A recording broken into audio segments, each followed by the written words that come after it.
Hi guys! Magandang araw sa atin lahat. Ngayon ay oras na ating pagluluto ng ating ulam ngayong tanghalian. So ngayon ang iluluto natin ay syempre simpleng ulam lang. Ayan, meron tayo dito paa ng manok. Ayan, ito yung ating ulam. Aadobo natin sa sukat, tuyo. Ayan, so mag-start na tayo mag-isa ng ating sibuyas bawang. Ayan, bawang muna.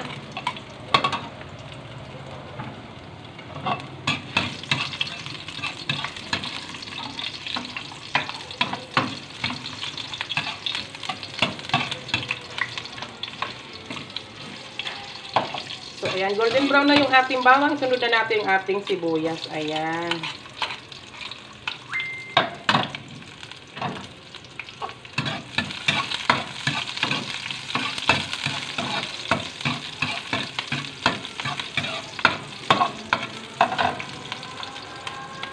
Siyempre, luto na yung ating sibuyas bawang. Ilagay na natin yung ating paan ng manok. Ayan, bali pinakuluan ko na siya sa tanlad para mawala yung kanyang amoy. So, ayan. Ay, okay. Malinis na siya, sorry. Ayan. Pinakuluan ko na yung sa tanlad para yung amoy niya talagang maano.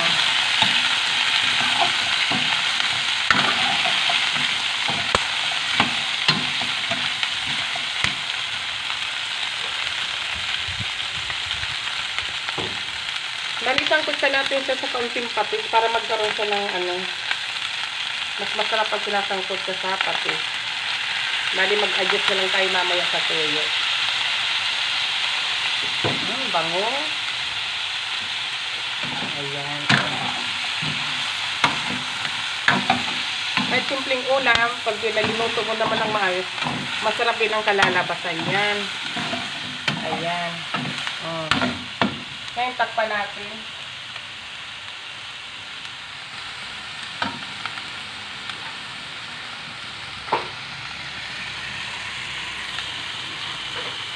So, ayan, tingnan na natin. Ayan. Haluin muna natin para mag-ano yung kanyang, patis, sumipsip sa ano. Ayan. So, ngayon, lagyan natin na siya ng tuyo. Konti lang muna kasi linagyan natin ng patis kanina. And then, suka. Pagsama-samahin na natin kasi adobo lang naman niya.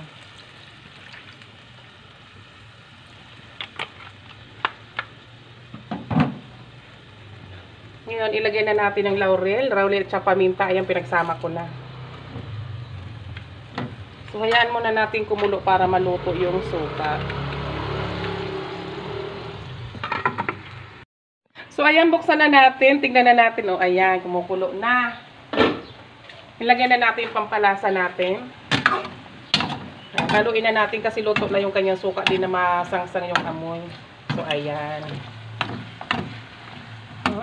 Amoy adobo na siya. Pero hindi pa yun ang final natin, ha. Lagyan pa natin ulit ng pampalasa. Dito na natin ilagay para mas So, syempre, ilalagyan natin ng tubig para mas maluto yung ating paa ng manok. Di pwedeng ganyan lang yan.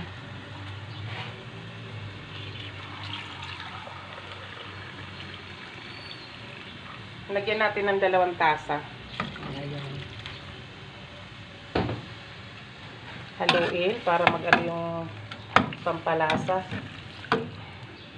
So, ayan. So, syempre, takpan natin para kumulo. Ayan. So, saktong-sakto na yung ating Yung sarsa niya, tamang-tama lang yan para may pansabaw tayo sa kanin.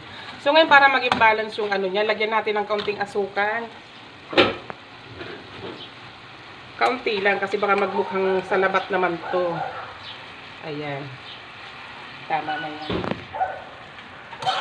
Para maging balance yung niya. Sakto-sakto lang, Wala tayong sili. Masarap pa yung sili nito. Lagyan natin ng kaunting powder. Ang sili ko lang dyan, chili powder. So, lagyan natin ng kaunti.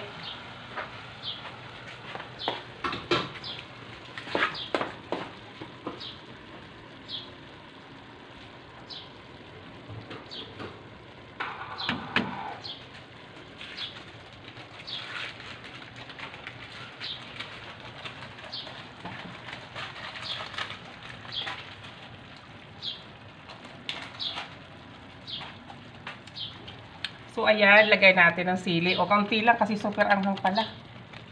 Kaunti lang pang paano lang. Kasi yun naman ang masarap sa paa ng manok yung medyo may anghang. So, ayan, syempre, mix na natin. May sili. Ang anghang kahit kaunti lang ilagay mo.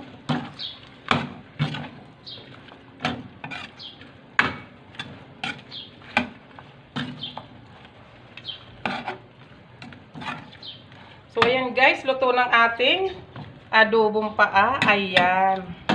So, syempre, tapos na tayong magluto ng ating ulam na adobong paa ng manok. So, syempre, magpapasalamat po ako sa patuloy niyong suporta.